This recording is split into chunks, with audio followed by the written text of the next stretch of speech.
World record for the most altercations. Why do they call criminal records? Not criminal records. They call them something else. Rap sheets. Yeah, that's it. Rap sheets, which is such a dumb name because it makes me think of rap music. Like maybe a rap sheet is when rappers write their rhymes down on it. But yeah, rap sheets. I got one of those. Not a real one though. One that real criminals have. Nah, I got a school rap sheet. But in school they call it a file. I got a file. And even though I've never actually seen it, it has to be pretty big because I'm always being sent down to the principal's office or put in detention or suspended for shutting people down for talking smack. Oh, Castle, why you clothes so big? Why you pants so small? Why your name Castle? Why you always smell like you walked 1,000 miles to get here? Why you look like somebody tried to cut your hair with a better knife? And my response would be, well, let's just use the schooly terms, not exemplary behavior. But I'd make a decision that there would be no more entries added to the file.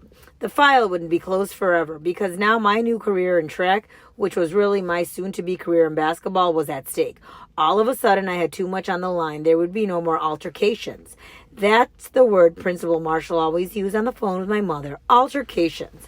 And I was the altercation free for 17 hours and 2 minutes. 2 of those hours were spent watching one of those corny, romantic, mushy movies with my mom. She loves those things. And every night when we're eating dinner, she sits in the couch in our living room and watches one while we opening mail and clipping coupons.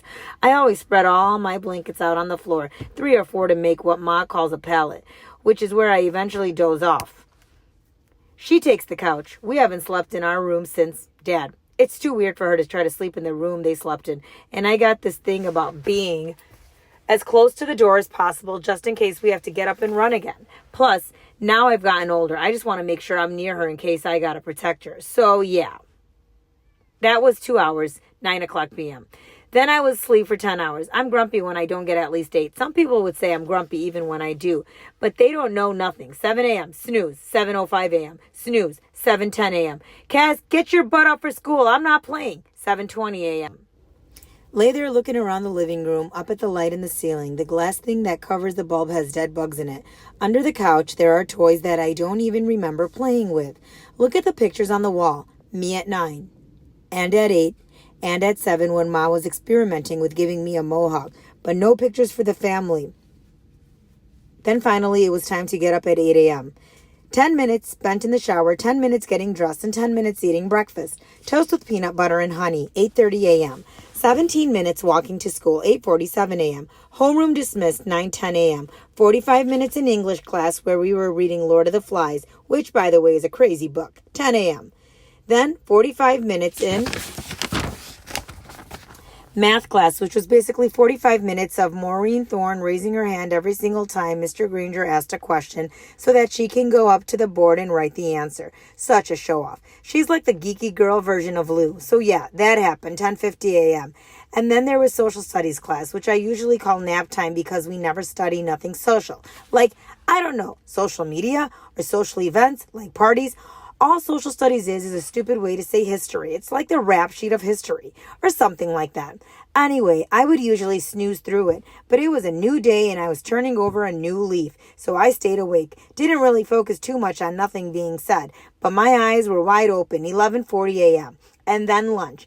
You know who ate lunch at the same time I did? Brandon Simmons.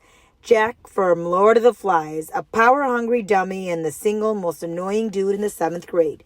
He owned that record, a record that's really hard to own because there are a lot of annoying dummies in the 7th grade. Trust me, I know. But none like him. Brandon was a year older than everybody because he stayed back a year. Dude was as dumb as dirt. That wouldn't have been so bad if he was at least cool. But he wasn't. Plus, he was even taller than most of us, so he treated everybody like chumps, especially me. Just made it to the cafeteria, 11:44 a.m. Got in line. Brandon came in after me, bumped me, and then, seeing that I ignored him, decided to step in front of me. Shaq, he said. Shaq was what he called me as his lame way of making fun of the fact my name is Castle. You don't mind me butting in front of you, right? I mean, it's not like you haven't had cafeteria food before. You probably had some last night, right? He shrugged and hit me with another one. Right. The only reason Brandon ever knew about my mother is back when we were in the 4th grade. Yes, I've known him that long. My mother thought it would be a good idea to come speak at career day, and Brandon had used it as fuel ever since. He grinned, then looked around to make sure other people had heard him, which is always the most important part of his jerkness. Then a few more. Right, right. I sat at the table, 11:50 a.m., the same table I sat at every day with my two friends, Dre Anderson and Red Griffin. I met Dre this year, and we hit it off because he's a ball player too. Plays for the Boys and Girls Club, and he told me that I should have played, but I missed the tryouts. On purpose. Thing is, the Boys and Girls Club don't ever really cut nobody. Everybody can just sign up and play, but who wants to be on a team with a bunch of pity players? I don't want to bust Dre's bubble because that ain't cool. But for me, I'm too good to play on a team like that. I mean, I really didn't know that, but I knew that, you know? And Red, well, I've known him for a long time. We've been cool since 5th grade, mainly because even though we've never really talked about nothing bad, we both kind of knew something bad happened to us. For me, the best way to describe it, I got a lot of scream inside. And I could tell Red did too. He was a white boy with red hair who everybody was friends with, mainly because people were scared that he was crazy and it's better to be on crazy's good side. Jessica Grant said her mother said that the only reason people have red hair is because they're red on the inside. Red, like violent. But I got black hair, so does that mean I'm black on the inside? Anyway, Brandon came and sat next to Red at the table. He usually sat farther down by the other gas mounts, but not today. Today he sat right next to Red and right across from me and Dre. Yo, Red, you ever been to Glass Manor? Brandon asked while chomping on a chicken drummy. Nope, Red said dry just before taking a sip of his juice. He wasn't paying Brandon no mind. Oh man, you should go. It's something to see, Brandon said. Now looking right at me, we caught eyes for a second, but then I darted mine to my French fries and ketchup. Dip, then bite. Dip, then bite. Don't look up. Don't pay attention to him. Dip, then bite. Brandon continued, you really got to go see where they got the name Glass Manor from because, dude, everybody who lives around there is freaking shattered. Dre let out a big sigh, like a here we go again sigh, and Red glanced at me because he knew I lived there. Everybody knew I lived there, and even though I wasn't the only kid at school from that neighborhood, it seemed like I caught the most mess about it, at least from Brandon. Red looked back at Brandon, disgusted, then went on eating. What a dumb joke. Brandon was talking to Monique, who sat next to him, 12:02 p.m. Really, he was snatching food off her plate and teasing her about her acne. But the thing was, everybody knew he had a crush on Monique. No matter how many moon-faced jokes he cracked, everybody also knew that he tried to get her, but she kept rejecting him, which is the real reason he snapped at her. Her acne wasn't even all that bad. Hey, Shaq, he called out. All you gonna have is fries? Again, I didn't say nothing. I didn't have to explain that I always just got fries so I could save $1 to get sunflower seeds later. So I just ignored him. Just sat there with my empty tray and shook up my chocolate milk. Lunch would be over in a few minutes. I was so close. So close. Then Brandon grabbed the drummy off Monique's tray. Here, take this. It's my good deed for the day. Feeding the hungry. And he threw the chicken wing at me. It hit me in the chest, the grease instantly staining my t-shirt. And if my insides were really black at that moment, they were definitely turning red. Red and Dre looked at me, both their mouths opened in disbelief. I could tell they could see the anger in my face, in my eyes. Dre slid down and Red got up from the table, moved away from us. I brushed the over-fried wing off my lap, opened my milk carton, took a swig, and then, with all my might, beamed the container at Brandon's head. He moved just in time, and the open milk box smashed into the table behind him. Brown liquid exploded everywhere, and everyone at that table whipped around to see what was happening. Brandon sprang from his seat, but before he could even make a move, I had picked up my plastic tray and whacked him upside the head. He fell backward, and I kept coming. I dove across the table, and after that, it was just like it was when I was sprinting. I didn't hear nothing, not even Monique squealing, and I didn't feel nothing either. I just lifted my arms, fists tight, and lowered them like hammers down onto Brandon's face. I had been so good, altercation-free, for 17 hours and 2 freaking minutes. The third, fourth, and fifth minute of the 17th hour were the altercation minutes. But the 6th was the longest minute of them all. The embarrassing walk to the principal's office. You want to tell me what happened, or should I tell you? Principal Marshall closed his door behind him and took a seat at his desk. Arms folded across his chest. He waited for me to answer, but I didn't. I just slouched in the chair and stared into my lap, biting down on my bottom lip, trying to turn red inside back to black. I was just so mad, and I couldn't get it to go away. Miss Perham, or as everyone called him, Big Perm, because of his last name and because of his he had bone straight permed hair, is who pulled me off of Brandon. He yoked me up in some kind of full Nelson arm lock and properly dragged me into a corner until I calmed down enough for him to let me go. Of course, all the other students were screaming and cheering and all that, like I was putting on some kind of show, another one. But it was never a show for me. It was serious. It was always serious. Next, Perham helped Brandon, and as he started leading him to the nurse's office, no smack was coming from Brandon's stupid lips. No mom jokes, no poor jokes, no name jokes, none of that. Just blood and ketchup. Still, I said nothing to the principal. I wasn't about to just snitch on myself. Okay, Mr. Cranshaw, let me tell you what happened, Principal Marshall continued. He leaned forward and rested both hands on his desk, fingers woven. You've just got yourself suspended. Again. Dang! I didn't even start it. I could resist muttering. What's that? The principal asked without some extra bass in his voice. I lifted my head. I said I didn't start it. Brandon was talking about me. He kept going on me. I tried to keep a stone face, which is hard to do when you're desperately trying to explain yourself. About how my mother works in a cafeteria and about my neighborhood and all that. He always trying me, and he don't even know me like that. Just wouldn't shut up. Marshall leaned back in his seat. So instead of telling a teacher you jumped on him, well, yeah, Brandon needed a beat down as far as I was concerned. Somebody had to do it. And well, this wasn't the first time I had been in this kind of an altercation. I mean, there was a time I yelled at Mr. Crew because he kept being mean about us not understanding Spanish well enough to speak it in perfect accent or whatever. He was just riding us too hard for not rolling our R's. And one day I just lost it. After class, everybody told me he deserved it, but I still got a detention for it. And then another time, Damon D.W. Woods told everybody that I kissed his girl Janine, who was the only pretty girl who liked me, but I hadn't told D.W. that lie. I just told him that me and Janie exchanged phone numbers.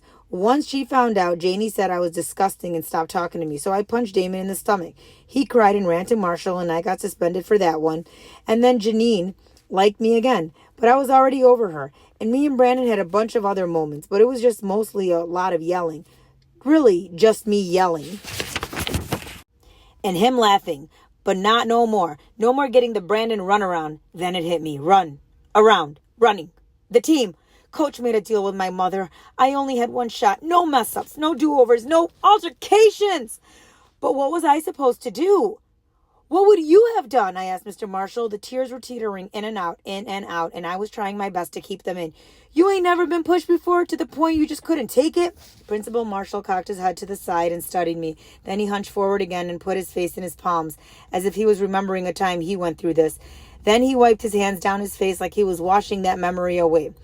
I'm gonna deal with Brandon, but you, he said, his voice now a little softer, you got to get it together, Castle. I know you've been through some things, but you just can't keep doing this. He stood up from his desk and came around to the front. I'm not going to give you a full suspension this time, but you do got to go home for the rest of the day. He reached behind me for the black telephone. Here, he held the phone toward me. Call your mom. Now, I knew Principal Marshall was letting me off the hook big time, but there was no way I could call my mother and tell her I needed to come home to get me from school. No way. I hadn't even really been on the track team, and I was already about to be kicked off. I hadn't even been to a practice yet. Plus, what was I going to say? That I punched a jerk for talking trash about me? I mean, this is what happened. And as awesome as it sounds, my mother would have hit me with the, how many times do I have to tell you to be the bigger person? Followed by some crazy punishment that involved me coming to the hospital with her, which was always whack. I can't. I shot back at the principal. You can't what? I can't call her. He looked confused. And why not? I don't know, I said, trying to think of a good reason, a good lie, but nothing came. I just can't. Then it hit me. But I can call my uncle. Your uncle? He said matter-of-factly, like he knew that was impossible. The other thing I should tell you about files is that sometimes they have way too much information about you in them. Stuff that don't be nobody's business. And where's this uncle? He's working, but he can come get me. Why haven't I heard of this uncle before? He asked suspiciously. He's been gone, I explained, trying to keep a straight face. Looked him dead in the eye. But he's back now. Yikes, not really the smooth of an answer. Mr. Marshall just sat there squinting at me, one eye slightly more closed than the other, tapping his leg. Then he humphed and handed me the phone. Call him, he sighed. I unzipped my backpack and dug around for the card that said the Defenders, Coach, in black block letters.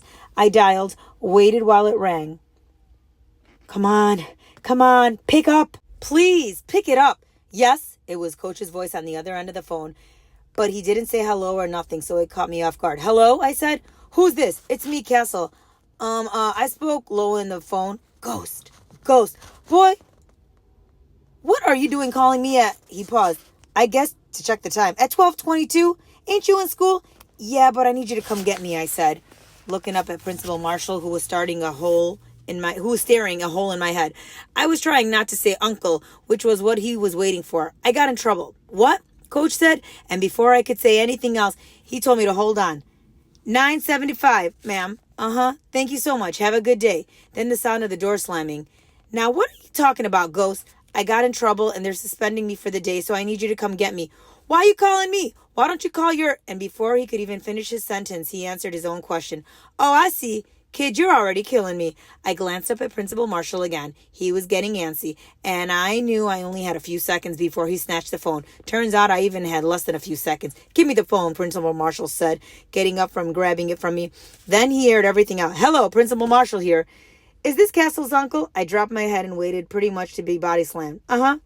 Yeah, well, I need him off the premises as soon as possible. Just for the rest of the day, Principal Marshall sat on the edge of his desk waiting for me to look him in the eye. But I wouldn't. I just looked around the office at all the posters that said stuff like excellence and discipline. And he had pictures of past students, probably kids who did excellent things, disciplined things, holding ribbons at a science fair, clutching a trophy, some kind of kid giving a camera a thumbs up like a cornball. Probably all good students, not kids like me. Mr. Marshall was ing Coach. I see. Okay. Then he handed the phone back to me, but Coach had already hung up. Principal Marshall walked back behind his desk and took a seat. What did he say? I asked, bracing for the slam. He said he'll be here in a minute. It wouldn't have been the worst mistake ever to smile, but I sure wanted to. I sat there in the office while the principal went on about his business, flipping through folders, clicking at something on his computer, scribbling in a notepad, when I finally asked him about the pictures of the different students on the wall. Who those kids? I asked, biting a fingernail. Must have snagged in the scuffle. Principal Marshall looked up from all his busy work. You don't get to ask me questions until tomorrow, he snapped. His tone was sharp, and I could tell he wasn't playing. I don't want to hear your voice. Your job right now is to sit there and wait for your uncle. Got it? I just nodded and sank into myself. Thankfully, it wasn't too long before Coach came marching up the hallway. The look he gave me was just as bad as the look Mr. Marshall had given me, which were the looks that my mom gave me whenever I was in these situations. The I'm so disappointed in you look, which is way worse than I'm mad look. I'm here to get Castle, Coach said to the secretary, Mrs. Dickinson. Okay, just sign him out, she said. Coach scribbled something on a piece of paper, checked his watch, jotted the time down, and met the principal, shook his hand, apologized to him for what I did, and we were out of there. On the way down the hall, Coach didn't say anything, not a word, but as soon as we got in his cab, he lit me up. What were you thinking, telling these people I'm your uncle? Do you know that's probably against the law? I'm not sure if it is or it isn't, but it probably is. And if it is, you got me out here committing crimes. I've known you for one day, and I just kidnapped you? I kept quiet because Coach was really mad. Plus, I was super grateful that he came and got me, and I didn't want to say anything to mess that up. Shoot, he might have turned around and took me back to the school if I said the wrong thing. Then finally, after a few minutes, he calmed down a little and asked, what happened anyway? I got in a fight. I stared out the window as we passed Mr. Charles' store. Care to elaborate, Coach Pride? Okay, so here's the dude, Brandon Simmons. He's always getting on me about my mom and where I live and how I look and all that. And today I just couldn't take it no more. I faced Coach. He glanced at me and then back to the road. So I jumped on him, beat him down. And what, you think that makes you tough? Coach scoffed. I thought about that for a second. I don't know. Does that make it right, he asked. What is it about all these adults that makes them all just say the same things? Like they all study the same book about grown-upness, memorize phrases like, does that make it right? And be the better person. I just shrugged, spoke with my shoulders. I kind of wanted to say, yes, me punching Brandon in the face makes it right, because he had been begging for it forever. It made it right for everybody, he joked. And on those kids would have been giving me their honor roll certificates for what I did. That wasn't the answer Coach was looking for. But man, that's how I felt. Coach drove through town and eventually we ended up at the Martin Luther King Park. He said that since I had cost him half day's worth of fares, the front seat wasn't even all that junky yet. I would have to make it up to him by putting in extra work at the track, which was fine with me. Coach grabbed his whistle and clipboard from the glove compartment. Okay, here's how you're spending your suspension. We've got us 3 hours before practice. We're going to use this time to get you caught up on the way all this goes. How all what goes? Being on my team, boy, I could tell he was still irritated, but not as much as he had been. We headed over to the track, the bright white line, marking out the red lanes, the green field in the middle. Okay, so first things first. Where's your practice clothes, Coach asked. These them, I said. You have on jeans and high tops, he stated the obvious. I looked at myself. There was a stain on my sneakers, a new one, maybe ketchup or chocolate milk. So? I said, what's wrong with that? Coach sat down on a bench and stretched his legs out. You know what? Don't worry about it. We'll figure that out later. Let's just start with some stretching. Apparently, there were a whole slew of different kinds of stretches, and Coach showed me how to do them all. Each one was for a different reason. This one for this part of the leg. That one for that part of the leg. Another for your back. Then jumping jacks, toe touches, push-ups. It all seemed silly to me, but not as silly as the next part. The 2-lap warm-up jog. Me and Coach bounced around the track, him telling me to keep my arms tucked, which was actually hard to do. He said form is everything when it comes to running, and that it has to do more to do with form than how fast your legs move. That didn't sound right. To me, it seemed like if my arms were tucked but my legs weren't moving fast, then I wasn't going to be beating nobody. Just common sense. But then again, I didn't think a 2-lap jog, as slow as we were jogging, would get me going. But by the time we finished, I was pouring sweat. Good, he said as we got back to the bench. He bounced around on his toes like a boxer before finally settling down. Feels good, don't it? I wiped my face with my shirt and took a seat. I was tired and energized at the same time, which was weird. I didn't do it to make me feel tough, I blurted out of nowhere. Coach stopped bouncing. He sat down next to me and grabbed a towel from his bag. What you talking about? He asked, wiping sweat from his bald head. More like buffing it off. What you asked me in the car. If beating up Brandon makes me tough, I reminded him. I said I didn't know, but I do. We locked eyes. The answer is no. It didn't make me tough. Coach moved the towel from his head to his neck. So what does it make you then? I don't know, but not tough. I thought for a second, because something to make you feel tough, you got to be a little bit scared of it at first. Then you got to beat it. But I wasn't scared of Brandon at all. He's just a big guy with a big mouth. That ain't really all that scary to me. I had been thinking about this when we were running around the track, warming up. In between Coach's tips about form and all that stuff, my brain was kicking the question around. Let me guess, Coach said, now flinging the towel over his shoulder. You know those kids who ain't scared of nothing or nobody? Nah, I chuckled for just a second because I knew the kinds of kids Coach was talking about. The kids who say they ain't scared but really be scared of everything. Kids like Brandon. He talked all that trash and teased people because he was shook, a cupcake. But that wasn't me. I ain't saying that. I've definitely been scared of somebody before. Real scared, I added, thinking about how loud a gun sounds when it's fired in a small room. That's how come I know how to run so fast. But now, the only person I'm scared of other than my mother, I do things I know I ain't cool, but even though I know they ain't cool, like beating on Brandon all of a sudden, I'm doing anyway, you know? So I guess the only person I'm really scared of maybe is me. A grunt seeped from Coach. He rubbed his right knee. I heard you, kid, he said, wincing, stretching out his right leg, bending it, then straightening it. Then he did their same to the left. Trouble is, you can't run away from yourself. Coach snatched the towel from his shoulder, folded it into a perfect square, and set it in the space between us. Unfortunately, he said, ain't nobody that fast.